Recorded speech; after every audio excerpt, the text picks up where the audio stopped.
പ്രവാസി ഭാരതി ദിവസ് സമ്മേളനത്തിന്റെ ഔപചാരിക ഉദ്ഘാടനം പ്രധാനമന്ത്രി നരേന്ദ്രമോദി ഇന്ന് നിർവഹിക്കും. വാരാണസി സ്റ്റേഡിയത്തിൽ ഒരുക്കിയ വേദിയിലാണ് മോദി പ്രവാസി പ്രതിനിധികളെ അഭിസംബോധന ചെയ്യുക. മൗറീഷ്യസ് പ്രധാനമന്ത്രി പ്രവിന്ദ് ജുഗ്നാഥും ചടങ്ങിൽ സംബന്ധിക്കും. പുറം രാജ്യങ്ങളിൽ കഴിവ് തെളിയിച്ച 30 പേർക്കുള്ള പ്രവാസി ഭാരതി പുരസ്കാര സമർപ്പണവും നാളെ നടക്കും. പ്രവാസി പ്രശ്നങ്ങളിൽ കേന്ദ്ര സർക്കാർ ക്രിയാത്മക നടപടികൾ കൈക്കൊള്ളുന്നില്ലെന്ന പരാതികൾക്കിടയിലാണ് 15ാമത് പ്രവാസി സമ്മേളനത്തെ പ്രധാനമന്ത്രി നരേന്ദ്രമോദി അഭിസംബോധന ചെയ്യുന്നത്.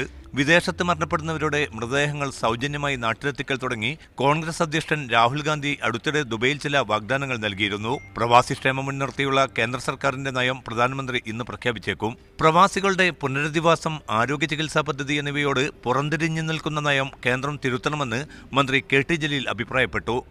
പ്രവാസികളുടെ ക്ഷേമത്തിനു വേണ്ടിയോ മടങ്ങിവരുന്നവരുടെ റീഹാബിലിറ്റേഷനു വേണ്ടിയോ കേന്ദ്ര സർക്കാർ എടുത്തു പറയത്തക്ക ഒരു കാര്യവും ചെയ്യുന്നില്ല.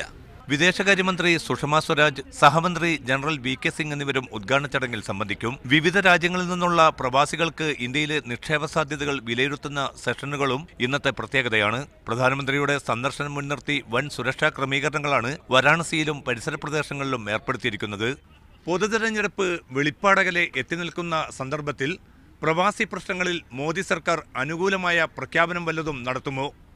പ്രവാസികൾ താൽപര്യപൂർവ്വം ഉറ്റുനോക്കുന്നതും അതിനാണ്. വാരാണസിയിൽ നിന്നും ക്യാമറ പേഴ്സൺ സുരേഷ് ഇരുമ്പനത്തിനൊപ്പം MC നാസർ, മീഡിയ 1.